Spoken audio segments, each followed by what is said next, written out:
हाँ ठीक है ठीक है। Good morning to all of you. Urjit universal academy पर मैं अन्नपूर्णा सिंह आप सभी का स्वागत करती हूँ। आज मैं हिंदी का तीसरा प्रैक्टिस सेट लेकर के आई हूँ। सॉरी, मैंने यहाँ पर गलती से लगता है मिसप्रिंट हो गया, प्रैक्टिस सेट 2 लिखा है, मैं इसे भी सही करवा दूँगी। और मैं इस प्रैक्टिस सेट के माध्यम से यूपी टेट, सुपर टेट या हिंदी से रिलेटेड सभी एक दिवसीय एग्ज़ाम के लिए मैं यह सेट स्टार्ट की हूँ। अभी मैं आपको प्रैक्टिस सेट दे रही हूँ और मैं हर एक चैप्टर का आपको अलग अलग इंडिविजुअल क्लास भी दूंगी। आइए अब हम लोग क्लास को स्टार्ट करते हैं। ध्यान से देखिएगा। क्वेश्चन नंबर 1 में क्वेश्चन नंबर 1, सूर्योदय में कौन सा समास है? सूर्योदय में कौन सा समास है? आप सभी जानते हैं सूर्योदय, सूर्य का उदय। समास में क्या होता है कि आपका लोप होता है, किसका? कारक चिन्हों का लोप होता है। मैंने आपको पहले ही वही बताया है कि समास का विलोम व्यास होता है। समास का विलोम क्या होता है? व्यास होता है। तो आपको इस चीज़ का बिल्कुल भी ध्यान रखना है कि समास का विलोम जो होता है वो व्यास होता है। खैर, अभी हम लोग ये देखते हैं कि सूर्योदय में कौन सा समास है। देखिए, सबसे पहले हम लोग ये देखते हैं कर्मधारय। कर्मधारय में क्या होता है? प्रथम पद विशेषण होता है और द्वितीय पद संज्ञा होता है। प्रथम पद क्या होता है? विशेषण होता है और द्वितीय पद क्या होता है? संज्ञा होता है। बहुव्रीहि समास। बहुव्रीहि समास में कोई भी पद, न तो प्रथम पद और न तो द्वितीय पद, कोई भी पद जो है वो प्रधान नहीं होता है, क्योंकि यह किसी तीसरे पद को या तीसरे अर्थ को वरीयता देता है। आते हैं तत्पुरुष समास। तत्पुरुष समास में प्रथम पद गौड़ होता है और द्वितीय पद जो है प्रधान होता है। तत्पुरुष समास में जो है प्रथम पद गौड़ होता है और द्वितीय पद जो है वो क्या है? सॉरी, प्रथम पद गौड़ होता है और उत्तर पद प्रधान होता है। अव्ययी भाव। अव्ययी भाव में प्रथम पद जो है वो अव्यय होता है और द्वितीय पद उत्तर पद जो है वो प्रधान होता है। देखिए, आपका राइट आंसर क्या होगा? सूर्योदय। सूर्योदय का मतलब सूर्य का उदय। इसमें का विभक्ति का कारक चिन्ह का लोप हो रहा है। आपका answer number 4 is your right answer. आइए क्वेश्चन नंबर 2 में, कवि का स्त्रीलिंग। आप लोग देख रहे हैं कवि का स्त्रीलिंग है। कवि जो कि एक पुल्लिंग शब्द है, इसका स्त्रीलिंग पूछ रहा है। तो कवि का स्त्रीलिंग क्या होता है? कवयत्री। देखिए, ये हमेशा आपके वर्तनी अशुद्धि में भी आता है।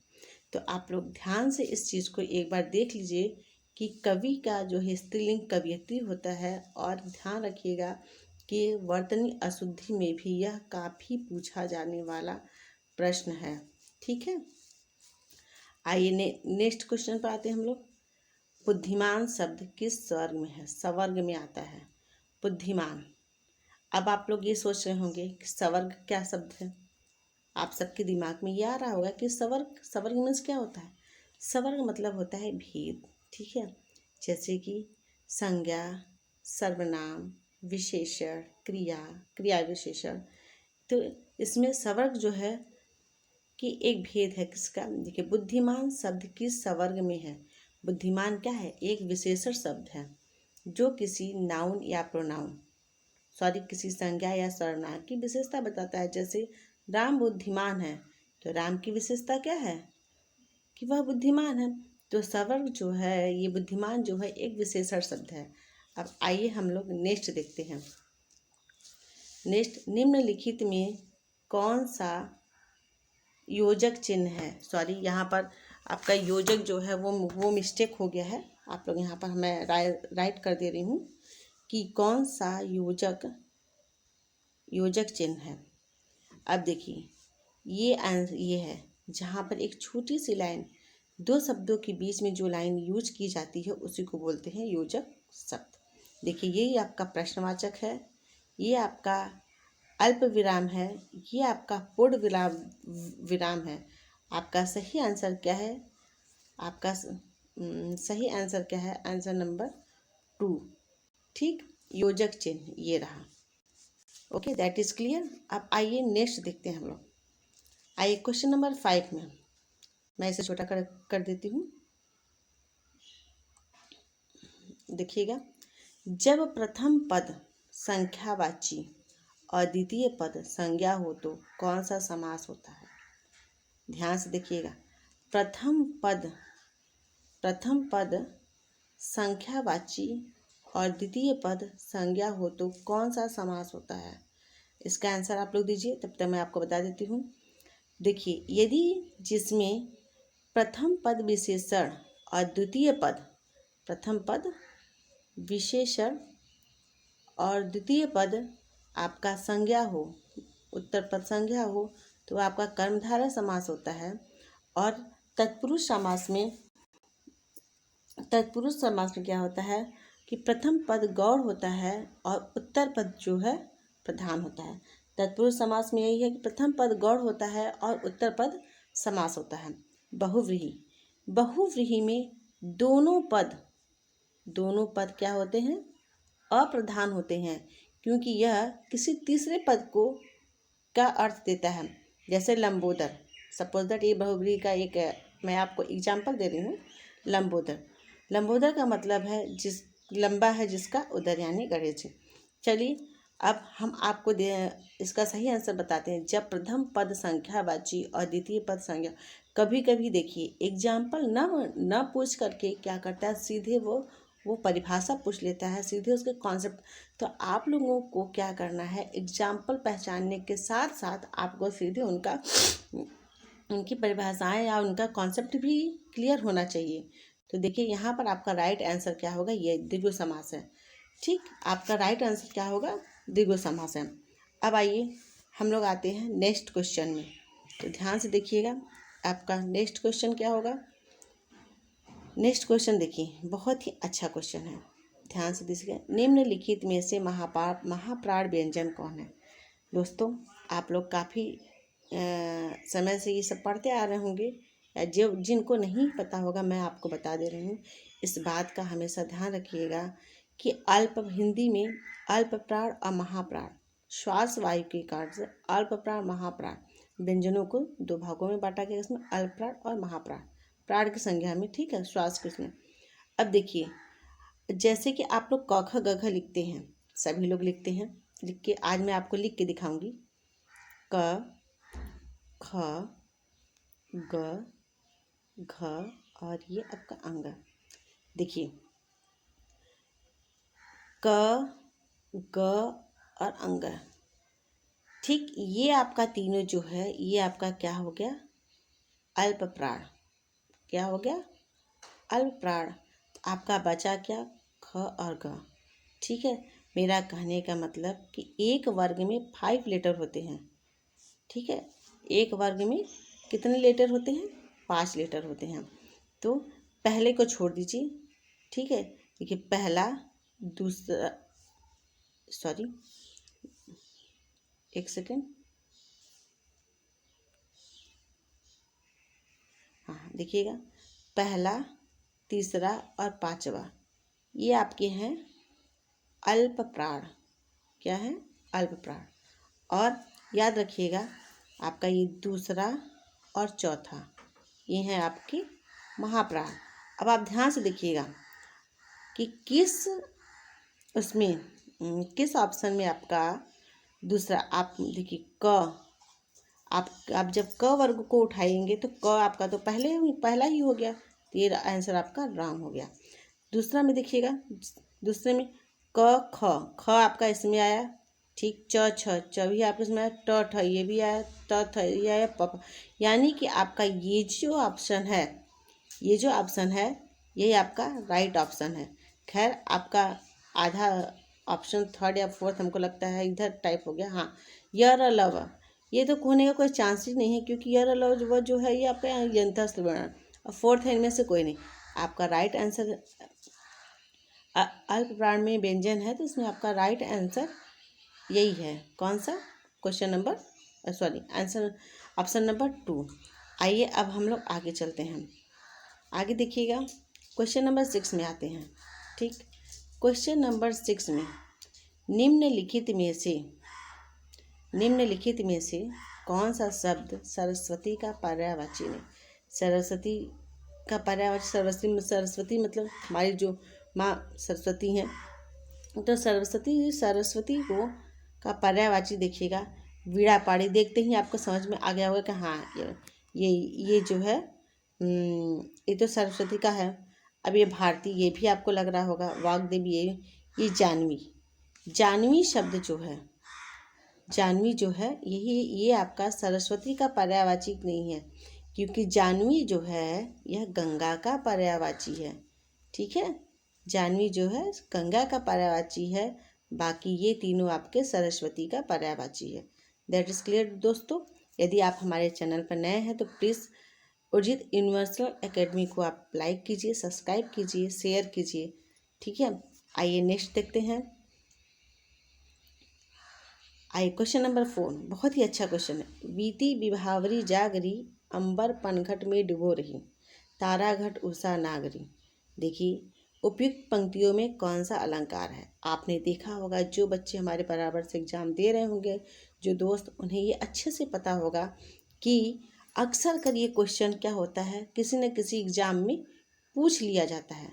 किसी न किसी एग्जाम में इस क्वेश्चन को जरूर पूछ लिया जाता है। तो यहाँ पर देखिएगा कि बीती विभावरी जागरी, अंबर पनघट में डुबो रही, तारा घट उषा नागरी। तो उपयुक्त पंक्तियों में कौन सा अलंकार है। तो आपको आज हम अलंकार क्या करेंगे, आपको अलंकार पहचानना बताएंगे। आप लोग ध्यान से देखिएगा, हमारे चैनल से जुड़े रहिएगा।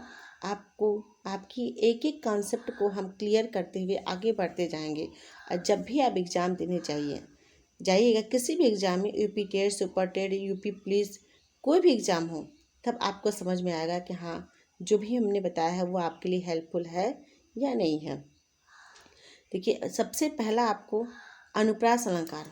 अनुप्रास अलंकार में आप हमेशा से जानते हैं कि जहाँ पर एक वर्णों की आवृत्ति, एक वर्ण मतलब कोई भी एक वर्ण, क ख ग घ, कोई भी एक वर्ण, किसी भी वर्ण की आवृत्ति यदि बार बार हो, जैसे तज, तरनी, तजु, तरनी, तनुजा, तर, तमाल, तरवर, वरुष है, तो कहने मतलब यहाँ पर त की आवृत्ति जब किसी भी वर्ण की आवृत्ति यदि बार बार हो तो वहाँ पर अनुप्रास अलंकार होता है।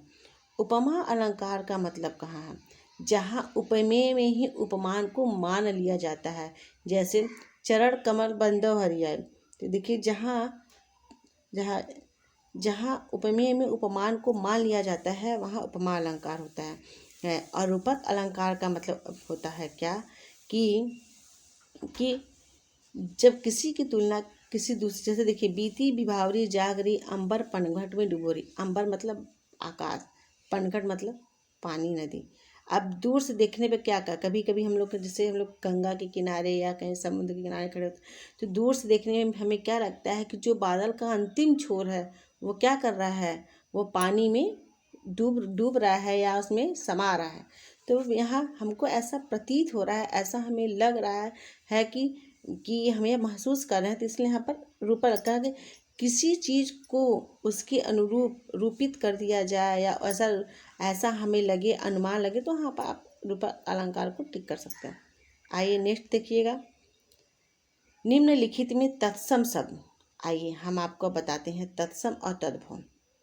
ध्यान से देखिएगा दोस्तों, तत्सम और तद्भव वर्ड आते ही काफ़ी बच्चे कंफ्यूज हो जाते हैं कि तत्सम क्या है, तद्भव क्या है।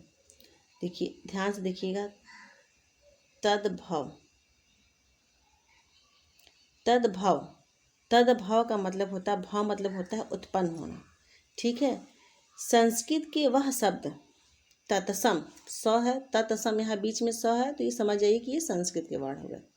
ठीक, संस्कृत के वे शब्द जो सेम टू सेम हिंदी में प्रयुक्त किए जाते हैं वो आपके तत्सम होते हैं। और संस्कृत के वह शब्द जिनका कि हम हिंदी में प्रयोग करने से पहले हिंदी में प्रयोग किए जाते हैं, यानी कि लेकिन उनका अर्थ परिवर्तित है, तो वो आपका होता है तद्भव। तो यहाँ पर देखिए आपसे क्या पूछा है, तत्सम। निम्नलिखित में से तत्सम शब्द है, तो यहाँ पर आपका सही आंसर होगा गृह। याद रखिएगा, एक ट्रिक मैं आपको बता देती हूँ, किसी भी क्वेश्चन में यदि तत्सम पूछ लिया जाए और आपको किसी भी शब्द के नीचे ये वाला हलंत लगा रहे, ये वाला, ये देख रहे हैं ना, ये वाला, तो समझ जाइए कि आपको नहीं भी आता हो तो आप आँख बंद करके पूरे विश्वास के साथ आप इसे टिक कर दीजिए और आपका आंसर राइट हो जाएगा। क्योंकि ये जो शब्द है, ये जो गृह लगा है, ये देख रहे हैं ना, ये जो है सिर्फ और सिर्फ संस्कृत के ही शब्दों में प्रयुक्त किया जाता है। आपको तत्सम तद्भव नहीं आता है, लेकिन किसी भी एग्जाम में आपको ऐसा, आपको तत्सम खोजने के लिए आ गया और आपके ऑप्शन में कहीं कोई ऐसा शब्द दिया हुआ है जिसका में इस तरीके का है वो लगा हुआ है, तो आप उसे तुरंत और तुरंत टिक कर दीजिएगा। आइए नेक्स्ट, बिना समय को बर्बाद किए क्वेश्चन नंबर 9 में आइएगा। हिंदी शब्द किस भाषा से लिया गया है? चलिए, हिंदी शब्द किस भाषा से लिया गया है? आप लोग फट से सोचेंगे अरे ये तो संस्कृत से लिया गया। अभी आपने ऊपर तत्सम तद्भव पढ़ा है तो आपको लगा होगा नहीं, हिंदी जो है संस्कृत के शब्दों से लिया गया है, इसलिए संस्कृत भाषा का है। ठीक है, हिंदी तो हिंदी ही है, अरबी फारसी इन सब का कोई मतलब, लेकिन नहीं, आपका जो हिंदी शब्द है वो फारसी भाषा से लिया गया है। फारसी, इसको आप लोग हमेशा ध्यान रखिएगा कि आपका हिंदी शब्द जो है फारसी भाषा से लिया गया है। आइए नेक्स्ट देखिएगा। महावीर प्रसाद द्विवेदी ने आदिकाल को क्या संज्ञा दी है? महावीर प्रसाद द्विवेदी ने, इसका लगता है, और हाँ, वीर गाथा काल, चारण काल, देखिए विजयपन काल, आदिकाल। महावीर प्रसाद द्विवेदी ने आदिकाल को, देखिए अलग अलग कवियों ने आदिकाल को अलग अलग नाम से संज्ञा दी है, लेकिन महावीर प्रसाद द्विवेदी ने आदिकाल को विजयपन काल के नाम से किया है। ठीक है, महावीर प्रसाद द्विवेदी ने आदिकाल को जो है, आदिकाल को विजयपन काल कहा है। आइए नेक्स्ट देखते हैं हम लोग। चिदम्बरा पर ज्ञानपीठ पुरस्कार किसे मिला? किसी को प्राप्त किया गया है? अब आप बताइए किसे मिला है चिदम्बरा पर ज्ञानपीठ पुरस्कार? चिदम्बरा सबसे पहले है किसकी रचना? चिदम्बरा जो है वो सुमित्रा नंदन पंत जी की रचना है। ठीक है, और इनकी इसी कीर्ति पर इनको ज्ञानपीठ पुरस्कार से पुरस्कृत किया गया था। आइए नेक्स्ट देखिए। भारतवर्ष में हिंदी किस वर्ग में आता है? भारतवर्ष में हिंदी किस वर्ग में आता है? मातृभाषा, राष्ट्रभाषा, राजभाषा और राज्यभाषा। सबसे पहले आपका ये राजभाषा और राज्यभाषा तो बिल्कुल होगा ही नहीं, क्योंकि राजभाषा और राज्यभाषा केवल एक राज्य में होता है, एक प्रदेश में होता है। आप इन दोनों ऑप्शन को कट कर दीजिए।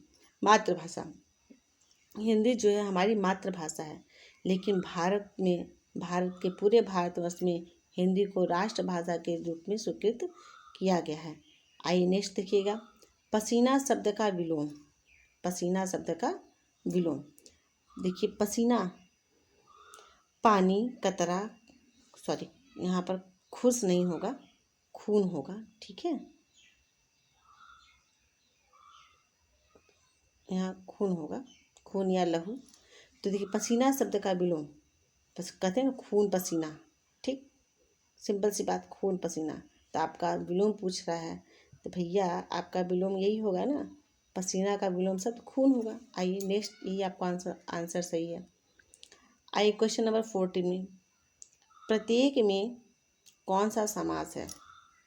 समास को से हम बार बार क्वेश्चन ले रहे हैं क्योंकि हर एग्जाम में एक या दो समास से क्वेश्चन आना श्योर एंड सर्टेन है। प्रत्येक, सबसे पहले देखिए प्रत्येक का हम प्रतिधन एक, प्रत्येक का यदि हम विलोम करेंगे तो क्या होगा? प्रतिधन एक, इसका विलोम प्रतिधन एक। अभी मैंने आपको क्या बताया, कर्मधारय क्या है? कर्मधारय में प्रथम पद जो है वो क्या होता है? प्रथम पद जो है वो विशेषण होता है और द्वितीय पद जो है वो संज्ञा होता है। ठीक, अभी आपने द्वंद्व समास देखा। द्वंद्व समास में क्या होता है? द्वंद्व समास में दोनों पद प्रधान होते हैं। दोनों पद क्या होते हैं? प्रधान होते हैं। जैसे माता और पिता, भाई और बहन, रात और दिन। ठीक है, अब आइए द्विगु समास में भी मैंने बताया, द्विगु समास का जो प्रथम पद होता है वो संख्यावाची होता है और जो द्वितीय पद होता है वो क्या होता है? संज्ञा होता है। और आपका अव्ययी भाव समास में, अव्ययी भाव समास में पहला पद अव्यय होता है और दूसरा पद प्रधान होता है। और आपका इसका सही आंसर क्या है? यह अव्ययी भाव समास। प्रत्येक में समास कौन सा है? अव्ययी भाव समास। नेक्स्ट क्वेश्चन, य र ल व, य र ल व किस टाइप का व्यंजन है? बताइए, कोई बता सकता है?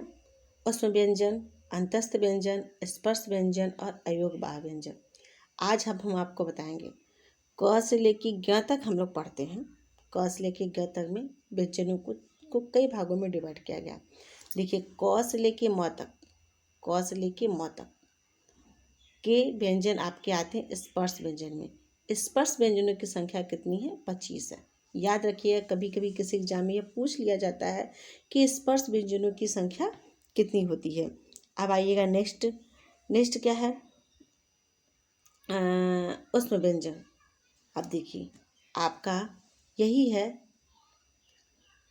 ऊष्म व्यंजन जो है आपका य र ल व जो है आपका यह ऊष्म व्यंजन है। आइए नेक्स्ट, अंतस्थ व्यंजन। अंतस्थ व्यंजन में तीनों स और ह आते हैं।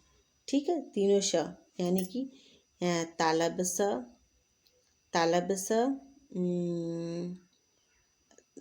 दंत स, तालब स, मूर्धन्य स और ह, तीनों श और ह, यह आपके अंतस्थ व्यंजन में आते हैं। अयोगवाह क्या होगा? अयोगवाह होता है आपका अंग और अह। ठीक है, याद रखिएगा, ये अयोगवाह आपका अंग और अह होता है।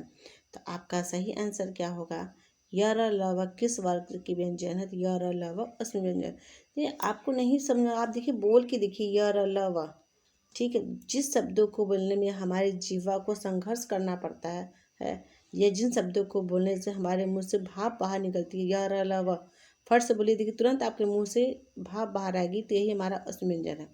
अब आइए नेक्स्ट देखिए, प्रतिदिन। प्रतिदिन में कौन सा समास है? प्रतिदिन में कौन सा समास है?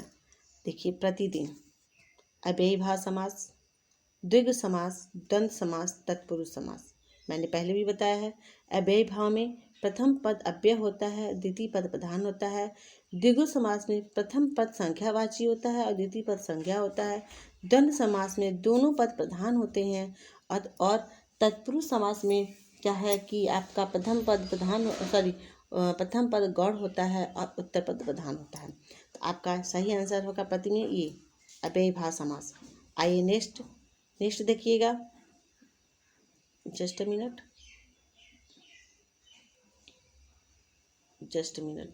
भाई।